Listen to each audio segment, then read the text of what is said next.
we're here this evening and we're going to be talking about your knees. We all have two of them. We all need them. In fact, we need them to work really well for a really long time.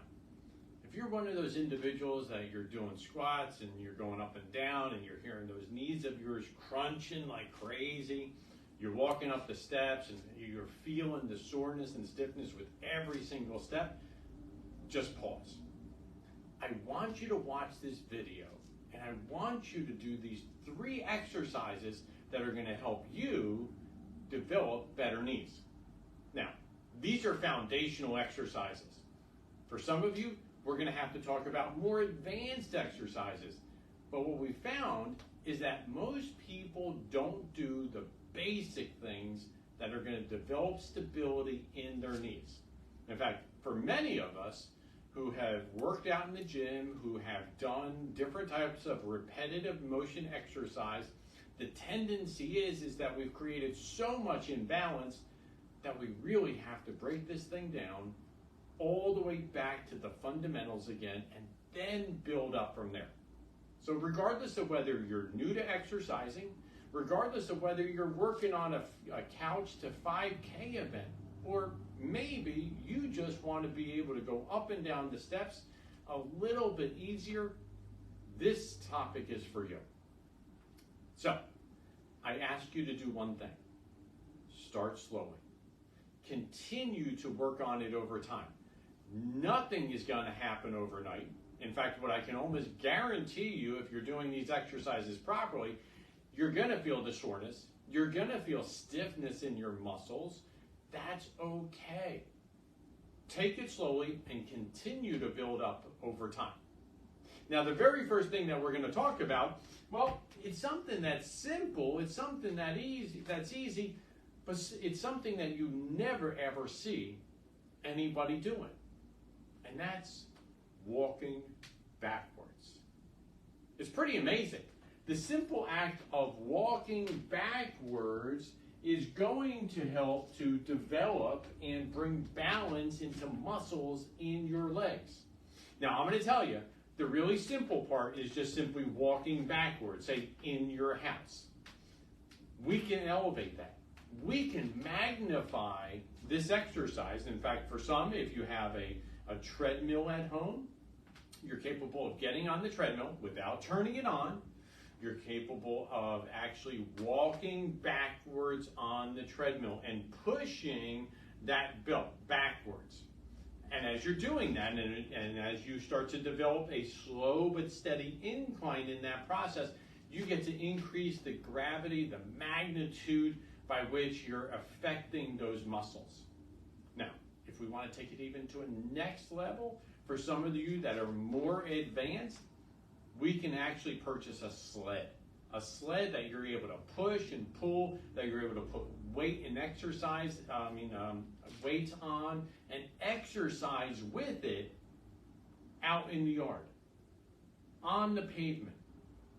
And the amazing thing is how it is going to develop the strength of the entire knee joint itself. So as you can see, this one exercise, we're capable of utilizing 3 different ways, regardless of where you're starting from, and gradually increase the intensity of that over time. Now that's exercise number 1, just simply walking backwards. In fact, before I get to exercise 2 and 3, I want to remind you, like this video, it helps more of our community get this information. It helps more of the people that you know receive this information so that they can become aware. Number 2 is sharing this video with your Facebook friends. Like anything, we realize that we're going to invest the next couple minutes in ourselves, learning more. We all know somebody out there that's struggling with their knees, that's having knee problems, and guess what? This is one of those simple things that everybody's capable of benefiting from, everybody's capable of doing. Now the third thing is leaving me a comment, what your takeaway was. What's the thing that you're going to start to engage and use, and what is it that you are going to commit to help yourself improve those knees? So I look forward to seeing your comments tomorrow morning.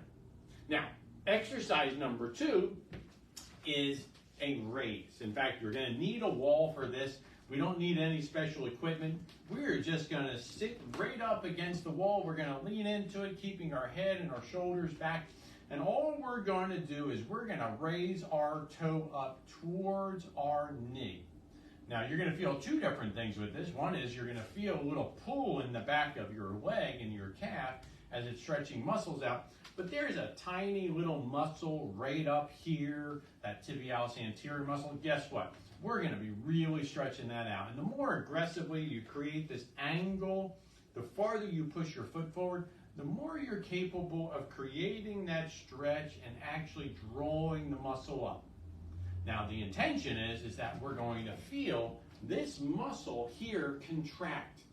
Without shorts on, without pants on, you're going to be able to see that muscle as it's contracting there. Most people never work this muscle. We all do the gastrocnemius, the soleus muscle. So those bigger muscles in the back of the leg, those are those muscles that we focus on in the lower leg. This is an important muscle group that keeps balance from front to back and side to side in our knee joint. Now, there are different products out there. There's what's called a tib bar, which you can purchase, which you can put weights on and steadily increase the weight in order to actually flex your ankle back and forth like this. That will work that muscle group.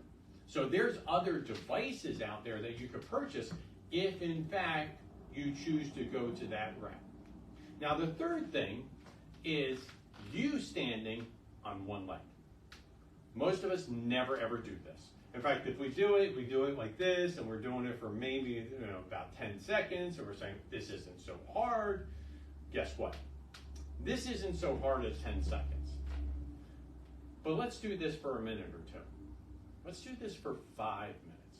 And whenever we talk about any of these exercises, I want you to remember they need to be balanced from side to side. You need to make sure that you're doing it on both the right and the left side, because if not, you're creating more problems for yourselves. Now, this exercise, as you're standing on just one leg, you're capable of working a lot of different areas all at one time. You're going to be working your core abdominal area on top of working the muscles all around that knee joint.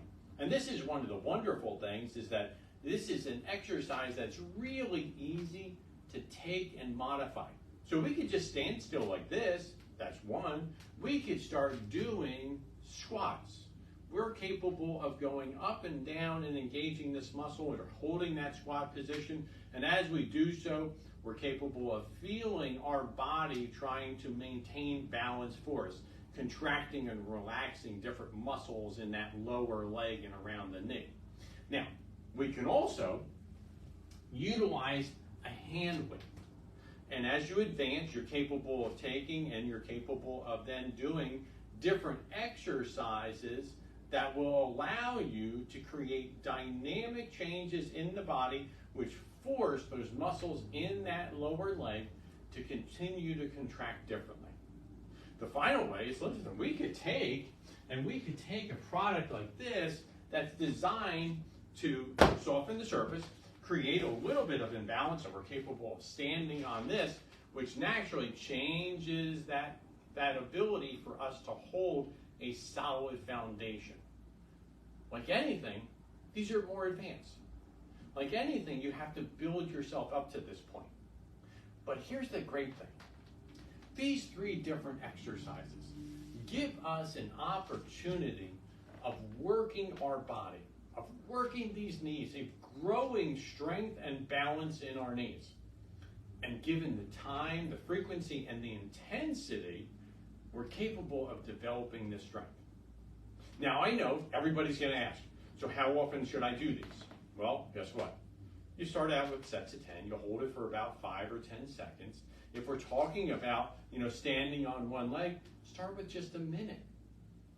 Give your body that rest, and then go back, do it again.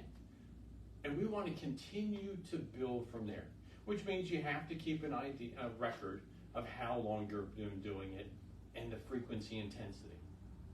So I love the fact that we get to grow this body. And since each and every one of us is different, we get to grow this body at a different rate so that we don't overwhelm the system.